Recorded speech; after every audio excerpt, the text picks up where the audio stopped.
ஊர்ல ஒரு ராஜா இருந்தார். அவர் ஒரு நாள் காலையில அரண்மனையில மேல் மாடத்துல வந்து நின்றுகிட்டு இருந்தார். அப்போ ஒரு ஆள் வீதியில ரொம்ப வேகமா ஓடிக்கிட்டு இருக்கான். அதை ராஜா கவனிச்சார். அவன் மனசுல ஏதோ ஒரு தவிப்பு இருக்குங்கிறத புரிஞ்சுக்கிட்டார். உடனே அரண்மனை சேவகர்களை கூப்பிட்டார். அந்த ஆளை இங்க அழைச்சிட்டு வாங்க அப்படின்னார். இவங்க ஓடி போய் அந்த ஆளை அழைச்சிட்டு வந்தாங்க. மன்னர் முன்னாடி நிறுத்தினாங்க. மன்னர் அவனை நிமிர்ந்து பார்த்தார். எதுக்காக இவ்வளவு வேகமா ஓடிக்கிட்டு இருக்கிற அப்படின்னு கேட்டார். இதுக்கு அவன் சொன்னா, மன்னா, நம்ம கோட்டையின் வடக்கு வாசல் இருக்கு இல்லையா, அது ஓரமா ஒரு பெரிய பாறாங்கல் கிடக்கு. அதுக்கு அடியில நான் ஒரே ஒரு வெள்ளி நாணயத்தை புதைச்சி வச்சிருக்கேன். அது இப்போ எனக்கு தேவைப்படுது. என்னுடைய மனைவிக்கு ஒரு பரிசு வாங்கி கொடுக்க வேண்டியிருக்கு. அதுக்காக தான் அவசரமா ஓடிக்கிட்டு இருக்கிறேன் அப்படின்னா. மன்னர் யோசனை பண்ணார். அப்புறம் சொன்னார், அதுக்காகவா இப்படி ஓடுற? பரவாயில்ல, அதை பத்தி கவலைப்படாத.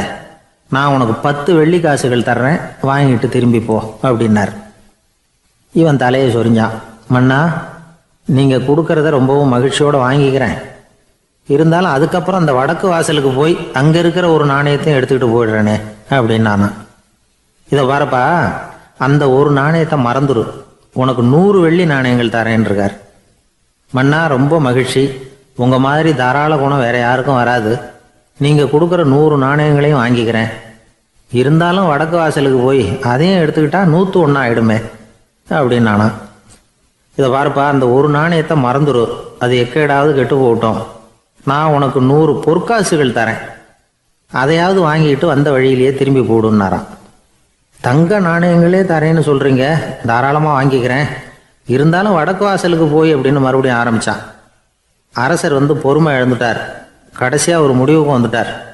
இதை பாருப்பா, உனக்கு என்னுடைய ராஜ்யத்திலேயே பாதியை கொடுத்துட்றேன், அப்படியாவது திருப்தியா திரும்பி போ அப்படின்னாராம். மன்னா, உங்களுடைய பெருந்தன்மைக்கு ஈடு இணையே கிடையாது. தேசத்திலேயே பாதி பிரிச்சு கொடுக்குறேன்னு சொல்றீங்க, அதனால உங்ககிட்ட ஒரு சின்ன வேண்டுகோள் அப்படின்னானா. சொல்லுன்னாராம் மன்னர் ஆர்வமா. இவன் மெதுவா ஆரம்பிச்சான். அப்படி இந்த ராஜ்யத்தை 2ஆ பிரிக்கிறப்போ அந்த வடக்கு வாசல் இருக்கிற பக்கத்தை என்கிட்டயே கொடுத்துருங்கோ அப்படின்னானா. மன்னர் அசந்து போயிட்டார். இந்த கதை எதுக்காகன்னு கேட்டா, மனம்ங்கிறது ஒரு குரங்குங்கிறத புரிஞ்சுக்கிறதுக்காகத்தான். உன்னை பிடிச்சிக்கிட்டா லேசில் விடாது. அப்படிப்பட்ட மனசை அறிவு தான் வழி நடத்தணும். அதில் தான் வாழ்க்கையின் வெற்றி அடங்கி இருக்குது. ஒரு சின்ன பையன் தெருவில் அழுதுகிட்டு இருந்தான். ஏன்பா அழுவுறேன்னு ஒரு பெரியவர் கேட்டார். 1 ரூபா காசை இங்கே தொலைச்சுட்டேன் அப்படின்னா. சரி, அதுக்காக அழாத, அதுக்கு பதிலாக 10 ரூபா தரேன், இந்தா வச்சுக்கோன்னு கொடுத்தாரு. அந்த 10 ரூபாயை வாங்கி சட்டப்பையில் போட்டுக்கிட்டு அதை விட அதிகமாக சத்தம் போட்டு அழ ஆரம்பிச்சுட்டான். மறுபடியும் ஏன்டா அழறேன்னு கேட்டார் பெரியவர்.